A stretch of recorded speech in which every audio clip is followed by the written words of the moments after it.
let's talk about why Detroit Pistons need Bogdanovic in the starting lineup. I was talking to B. Taylor. He was like, well, they need to trade Bogdanovic. I'm like, they need him.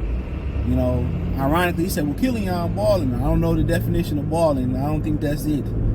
I see him missing 1,000 jump shots. He's not ability out there. But I will say, defensively, he is good, and that's a defensive lineup they got out there with Short K, Stu, and Jalen Duren. That is a defensive lineup, but then again, you need some balance. You need a scorer out there. you need a shooter out there. K can't be the only scorer.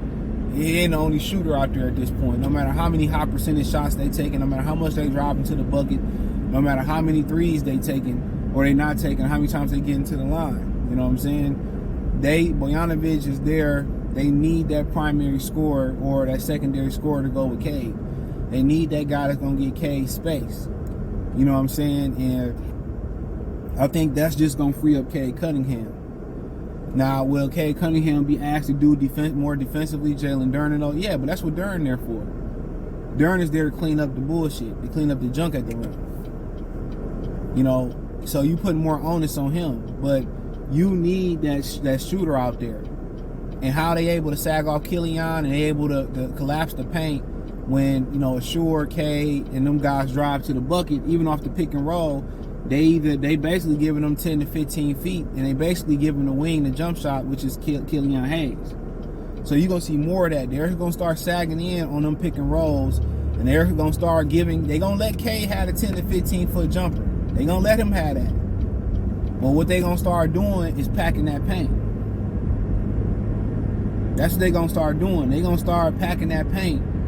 And Bogdanovic is going to have a world of opportunities. And not only will you have Stewart, you know, crashing or cutting the baseline to get easy buckets, now you have Stewart cutting that baseline, but also now you got Bogdanovic on that wing. And the thing about Bogdanovic, he can pump and go. Pause. You know, he can show the pump, and then drive to the bucket. He can get to 10 to 15 feet. He can get to the rim and finish at the rim. That's going to make the defense that much more, the offense that much more deadlier. So now they can't sag off that wing. Now that wing Bogdanovic can slash to the rim and finish at the rim. Bogdanovic can post up his opponent and get a bucket. Bogdanovic can spot up and hit that jumper all day. That shot they giving Killian Hayes on the wing, they can't get at the Bogdanovic. So when K go to 10 to 15, now they gotta respect Bogdanovic on the wing as a scorer, as a shooter, as a slasher.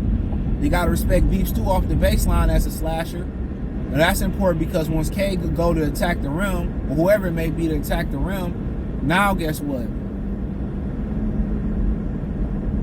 You know, now either you gonna, you know, let K get to the rim, finish at the rim, try to get a foul call, or try to just get it easy too, or you're gonna pack the paint and you're gonna give him the baseline cutter, which is Stewart. You're gonna give him the roller or the off center that's gonna go for the or Durham who's gonna go for the alley-oop. You're gonna give him the 10 to 15 foot jumper or floater, or he gonna kick it out to Bogdanovic. You're gonna give him the 3-point shot. See what I'm saying? With Killian Hayes, you playing 4-on-5. They giving Killian the wing. They letting Killian take 2 or 3 dribbles to the elbow. They letting him get to the rim, knowing that he's not gonna finish the layup. With Bogdanovic, I think I'd rather have that offense out there than that defense from K, because that defense from Killian, you can't give him that. You can't give him that wing all day. Bogdanovic lead the league in scoring. So there's going to have to be a defensive adjustments once you get Bogdanovic out there, and that's why I think I like them better off the bench. But you know, when Monty Morris come back, I think when Sasser minutes pick up, he gonna be good. They gonna be good off the bench. Burks and those guys. I think you put Bogdanovic in there, and I think Bogdanovic is easily gonna get with them looks that Killian good getting. Somebody averaging 20 to 20. Somebody averaging 25 points. I don't even know why your boy came this way. Somebody averaging 25 points. Bar none. Somebody averaging 25 points. Somebody averaging 25 points.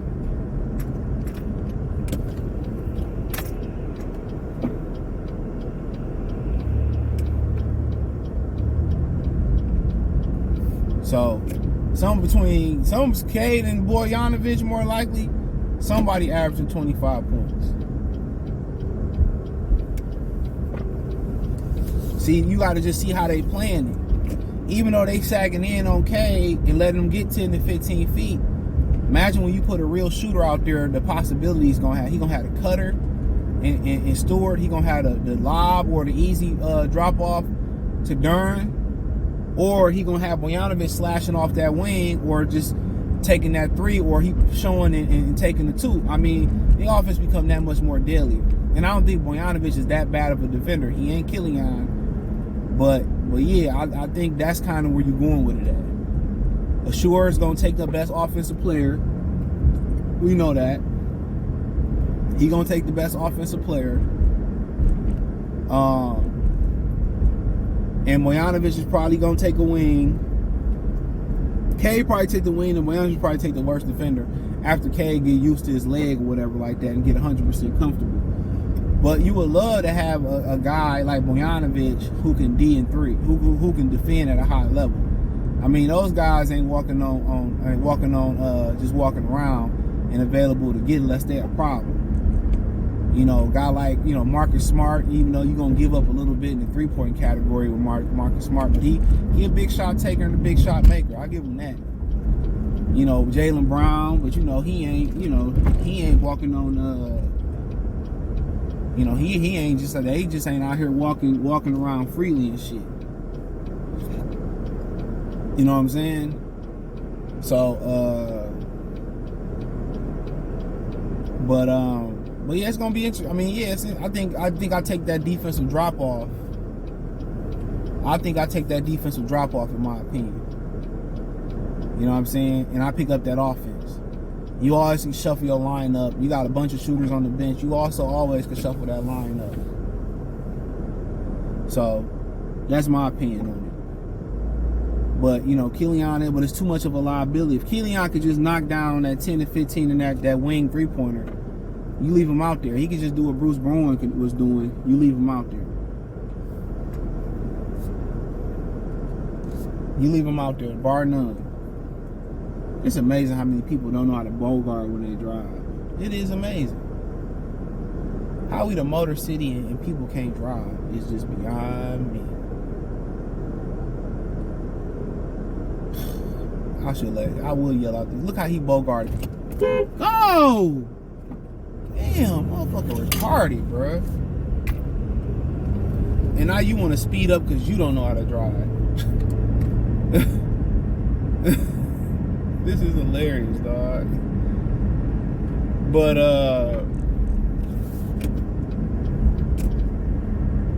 nonetheless, man, I Bogdanovic effect is gonna help them out a lot. Trust me, it's gonna help them out tremendously. For real. You always can put Killian in there if you need the defense. So this is my opinion on it. Check out the Detroit Pistons Talk playlist. Thumbs up the video, share the video, subscribe to the channel. Next subscribe button is the bell icon button. Hit all notifications, increase your chance, get notifications. We go live or drop video. Financially, want to support the channel. Cash App, $CJGood313, Venmo, CJGood313, PayPal link in the description. Hit the link tree, find me on Twitter, Instagram, Spotify, Anchor, Cash App, Venmo, PayPal, Apple Podcasts, Google Podcasts, the whole nine. Appreciate the love and support. Peace.